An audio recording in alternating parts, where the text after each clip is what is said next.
From my kitchen window across the silent street, I could see the light on in her house. It was 3 in the morning. Inside, the grandfather clock ticked away the seconds. The quiet hum of an old refrigerator filled the kitchen, and the faint scent of his aftershave still clung to the hall. She'd been doing this for weeks, just sitting on the edge of the sofa. Her face, illuminated by the cold, blue glow of her laptop, looked hollowed out by grief. I could almost see her hands trembling in the dark. She had just lost her husband, Mark, the bedrock of her life. He was the kind of man who shoveled your walkway before you even woke up to the snow, the kind who'd quietly fix a neighborhood kid's bike chain without ever mentioning it. On the mantelpiece, their wedding photo stood like a ghost of a happier time, his old slippers still waiting by the door. And now, I was watching her lose everything else. Every night I told myself I'd knock on her door, and every night I froze. The helplessness felt like a cold, hard knot in my stomach. What I saw from across the street wasn't just grief. It was the slow theft of her entire future. What I didn't know was that the real thief was already inside her living room. Our neighborhood is the kind where you measure time in seasons, not days. And for 30 years, Helen and Mark were the metronome of our street, living in the colonial house right across from mine. Mark was a civil engineer, a man of quiet strength. He mowed his lawn every Saturday morning, and in the fall, he'd rake my leaves too, without ever being asked. Helen was the heart, a retired first-grade teacher whose entire life was an act of nurturing. Her kindness radiated from her like warmth from a hearth. They were a single unit of love. He handled the bills, the investments, the boring but necessary architecture of their financial life. He'd built their estate with meticulous care. Helen, by her own cheerful admission, had never balanced a checkbook. Mark was her safety net. Then, cancer came. The 6 months from diagnosis to funeral were a blur. When Mark was gone, the silence he left behind was deafening. Helen was adrift in a fog of grief. Her routines, the small kindnesses that defined her, stopped. The sound of her humming while tending her garden vanished. The hymn she'd play on Sunday mornings went silent. The handwritten birthday cards she sent to everyone on the block stopped arriving. She was vulnerable, not because she was unintelligent, but because her heart was shattered. For the first time, she was in charge of their assets, and she was terrified. And it was into this fragile void that Cassandra swept. She reappeared a few months after the funeral, a whirlwind of expensive perfume and sharp business attire. She was vibrant and confident, making Helen laugh again. One afternoon, she fixed a loose hinge on a kitchen cabinet, then poured Helen a cup of tea, just the way Mark used to. She'd bring up specific memories only they would share, weaponizing nostalgia.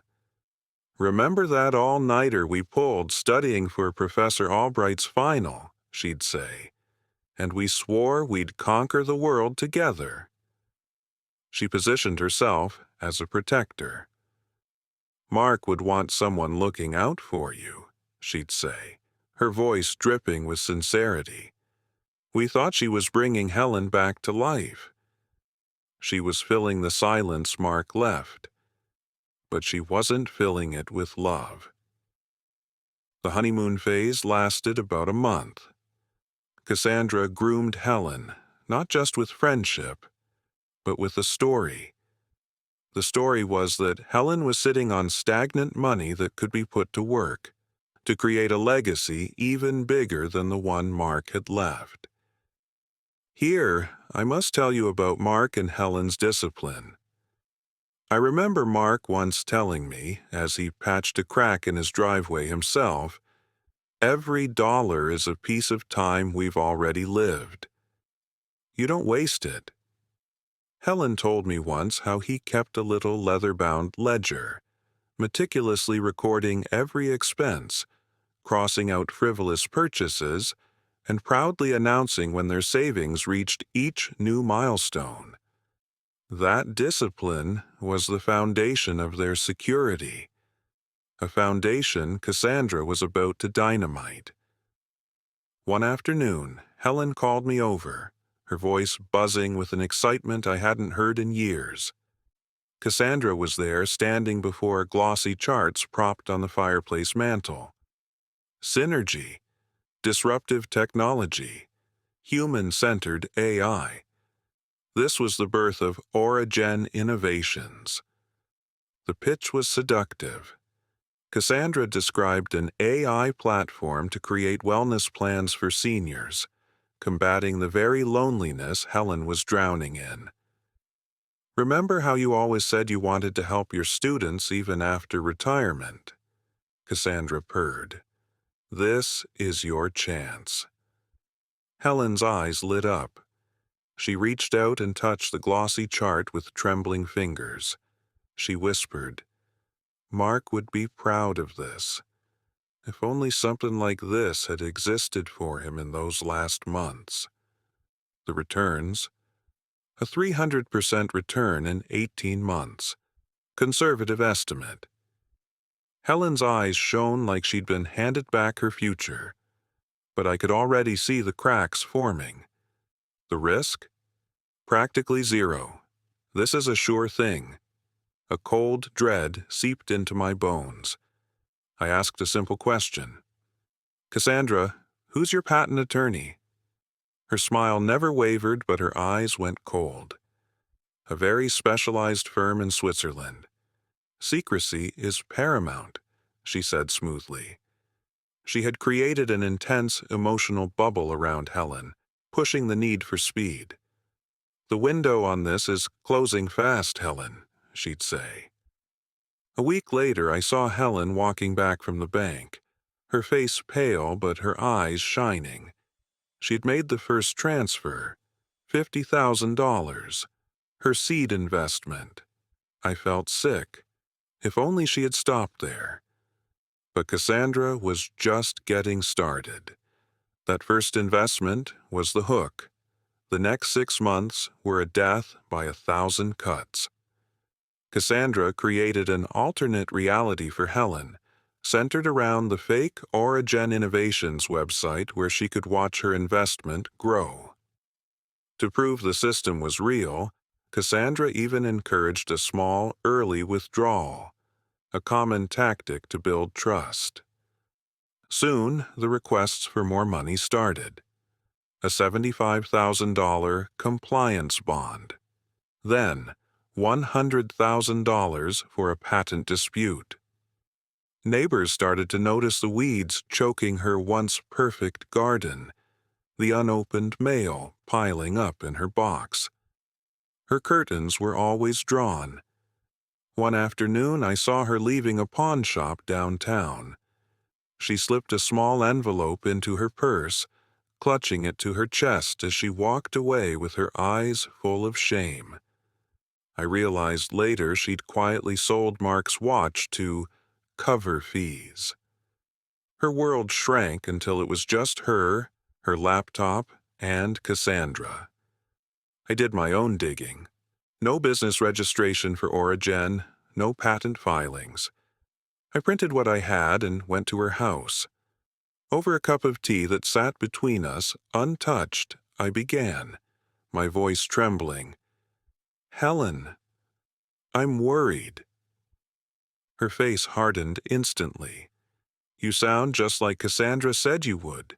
Doubters, jealous, small-minded," she said, her voice sharp with betrayal. "She warned me this would happen. People who don't get the vision would be jealous." I was now the enemy. The final stage of hope was the cruelest. Cassandra told Helen they were flying to San Francisco to meet the board. Helen, full of nervous excitement, bought a new suit. I saw her through the window, carefully ironing it. She spent the evening rehearsing her introduction, practicing how to shake hands with the board, her face flushed with pride. She even packed Mark's old fountain pen in her purse for good luck. The trip was scheduled for a Tuesday. She was finally going to see the fruits of her investment. The end came not with a bang, but with a quiet, digital whimper. That Tuesday morning, I saw Helen walk to her mailbox. She stood there for a long time, holding a single envelope. A little while later, my phone rang. It was Helen. Her voice was a tiny, broken thing. Can you come over?" I ran across the street. The front door was ajar. She was sitting on the floor, her new suit laid out on the sofa. Her laptop was open on the coffee table. Her shaking hand was still on the mouse, the cursor blinking over the error message like a mocking heartbeat. "It's gone," she whispered. "The website. It's just gone." I looked at the screen. Where the glossy portal used to be, there was now a simple, brutal message. 404 not found. The letter from the mailbox was a notice of insufficient funds. A check for her property taxes had bounced. She tried to call Cassandra. The number was disconnected. The horror became a series of haunting images. The sound of the "for sale" sign being hammered into her front yard, echoing like a nail into a coffin. Helen standing in her empty kitchen, holding Mark's favorite coffee mug, realizing she couldn't even afford the beans anymore. I heard the whispers she overheard in the grocery store. Such a smart woman. How could she fall for it? The social sting she had feared, driving home the humiliation. That's the core of affinity fraud. It poisons your ability to trust. We learned Cassandra was likely a professional who targets vulnerable seniors, often getting names from public obituaries. The police were blunt. The chances of recovering the money are next to zero. I still live across the street from Helen. She had to sell the house. She's in a small rented apartment now. A new family lives there, and their laughter sometimes drifts across the street, a painful echo of what was. I see Helen for coffee once a week. She's quieter, but she is a survivor. Even after losing everything, she holds her head high. Her courage in letting me tell this story is her way of reclaiming her voice. From where I stood, I saw the red flags. First, promises of high, guaranteed returns are a lie. If only she'd remembered Mark's words about every dollar being a piece of time. Don't let anyone waste it for you. Second, be intensely suspicious of pressure and secrecy. Scammers create urgency to stop you from thinking. Helen wishes she had paused for just one more day. Third, always verify. I tried to check on the company and was shut out by a wall of secrecy. That alone should be a deal breaker. In the U.S., you can use the free search tools on investor.gov. Finally, trust the people who care about you. If only she'd trusted the people who had always stood by her, not the stranger who erased them.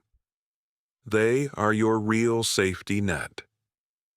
What happened to Helen is a tragedy that affects millions. If you suspect you or someone you love is being targeted, please report it. You can file a report with the FBI's Internet Crime Complaint Center at ic3.gov